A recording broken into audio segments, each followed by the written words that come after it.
Hey, what's up guys, Red Bishop here and welcome back to my channel. Today we have some more Black Ops 2 gameplay in the background, but in this video I'm going to talk about something a little different. I'm going to discuss my Game of the Year awards. We're coming up at the end of December, so all the major releases or the non-major releases as well have released for the year 2012, and I want to kind of discuss the games that impacted me the most and basically give my top 5 games of the year, along with a few other categories that I have written down here.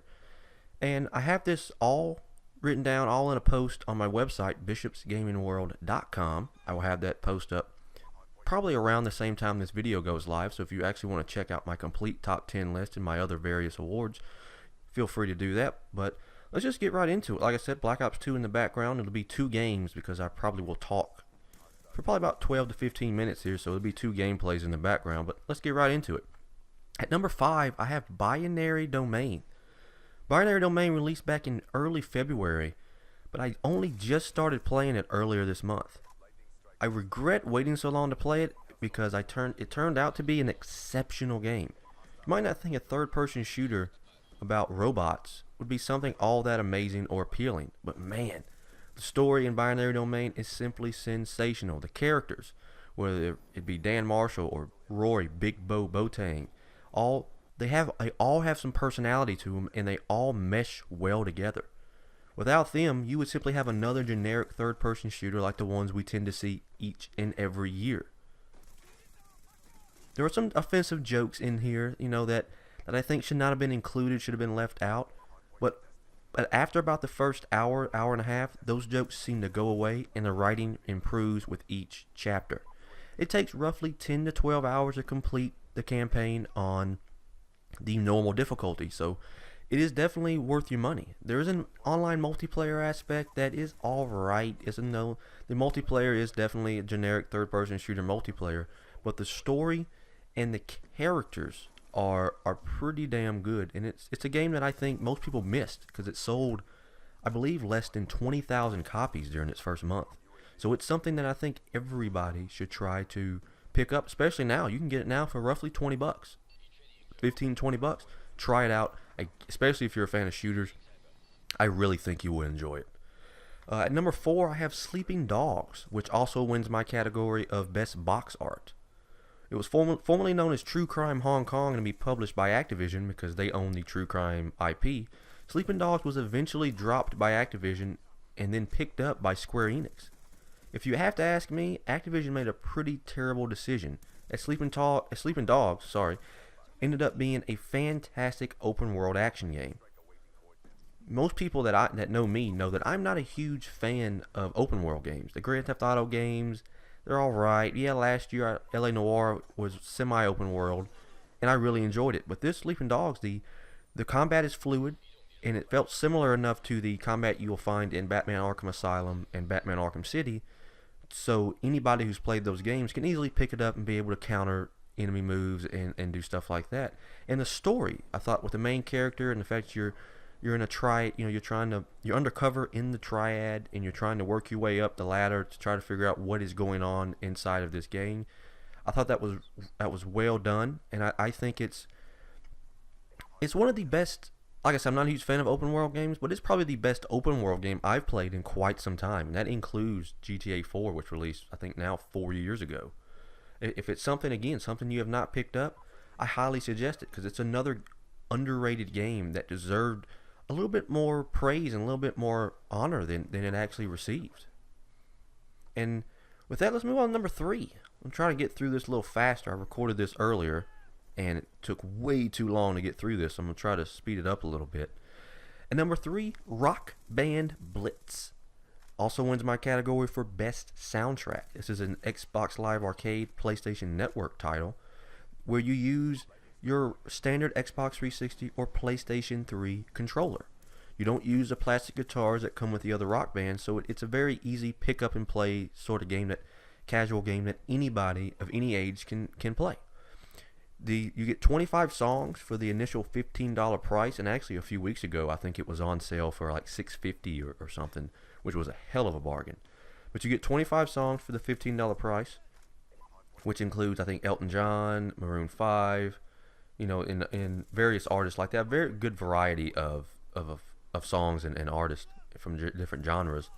But those songs, those 25 songs, also transfer over to Rock Band 3. So if you're somebody who's like, this game, I played the trial, which I think a trial should be enough to get you to buy it. If you're not a fan of the game, those songs will transfer over to Rock Band 3 if you are a fan of Rock Band 3. And also, every DLC song that you have, whether it be Rock Band 1, Rock Band 2, Rock Band 3 DLC, all of it will carry over and be playable in Rock Band Blitz, which is, if you ask me, man, that's some value right there. That adds some value. And, you have over-the-top power-ups. I think vibrant, beautiful visuals. I think it fits the motif of the Rock Band name, and it's something that should be tried out. Like I said, it has a trial on Xbox Live Arcade and PlayStation Network. Give it a shot. I have a feeling you will enjoy it very much, and and you should just try it out. Moving right along to number 2 in my top 5 Game of the Year awards, The Walking Dead.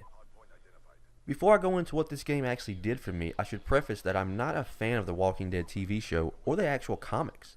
The TV show is something that I never really got into. I tried to watch some of the first season, some of the second season, and it just doesn't appeal to me. And I tried to read some of the comics, and although that's a little better than the TV show, just something I can't really get into. But the Walking Dead video game, so when I went into the Walking Dead, the video game by Telltale Games, it was not something that I'm sitting here saying, oh yes, I can't wait to play it, I'm interested in it, let's get this going, I know it's going to be great. But it was $5, picked it up. Man, was I wrong about it not doing anything for me.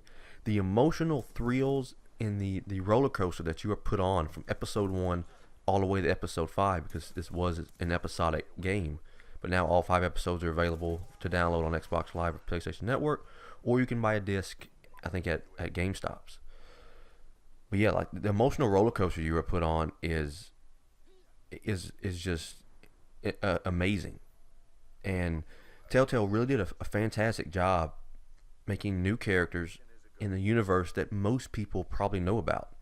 And I think it's something that a lot of people actually did play it, but I think it's something that most people take for granted because we don't get games like this, a lot. Every now and then, a game like this with such will impact you so much, and The Walking Dead did that. It made me sit down and think about certain things, even though not about zombies or a zombie apocalypse, but it just made you think about the decisions you were making, because your decisions, you choose who lives and who dies in The Walking Dead, the video game. You choose that. I'm not going to spoil anything, so if you haven't played it yet, don't worry. But it's so emotional. It's so well written, and it's something that I think anybody should play, because it's mainly a point and click adventure game. I think it's a game anybody can pick up and really enjoy, and just enjoy the story and the impact it will have on you. So that's my number 2 game of the year for 2012, and number 1 will be a game most people probably won't expect and won't be on most people's top 10 list. But my number 1 game is Forza Horizon. Yes, that's right, a racing game. When debating which game should receive the top honor of Game of the Year from me, honestly, it wasn't a difficult decision. There were plenty of games that I enjoyed, but not a single one was as pleasant to play as Forza Horizon was. A music festival, an all-new open world for the franchise, and those classic Forza physics. That's what you get in the spin-off game, developed by a completely different developer. Developed by Playground Games, made up of ex-Bizarre Creations and Codemasters employees, they did a superb and outstanding job combining an open world with some stellar, top-notch gameplay. Not to forget to mention that the game is incredibly vibrant and just straight gorgeous to look at. It takes place in a music festival in Colorado, so the backdrops are stunning, and the music is very, very good and very well done and put in there, I think, very, very nicely.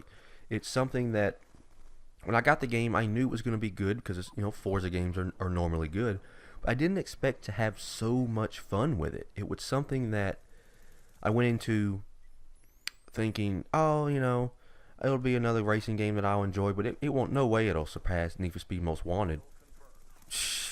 Need for Speed Most Wanted, not even on my list because Forza Horizon took so much time away.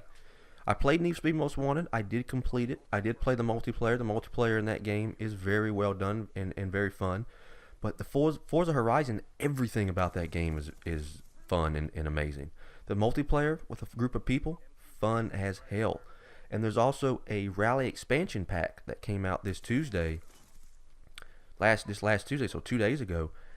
That is also very fun to play. Since ex-Codemasters guys worked on Forza Horizon, or ex-Codemasters guys and girls worked on Forza Horizon, it makes sense to have a rally pack. It makes sense to have those kind of event types because Codemasters was so well known for making the Dirt series. And I think they did a great job with that. It's like everything that Playground Games did with Forza Horizon, you can tell they cared about. They have passion for what they were doing. And Microsoft, they do. They have another 5-star developer on their hands with Playground Games. And I honestly cannot wait to see what their next title will be.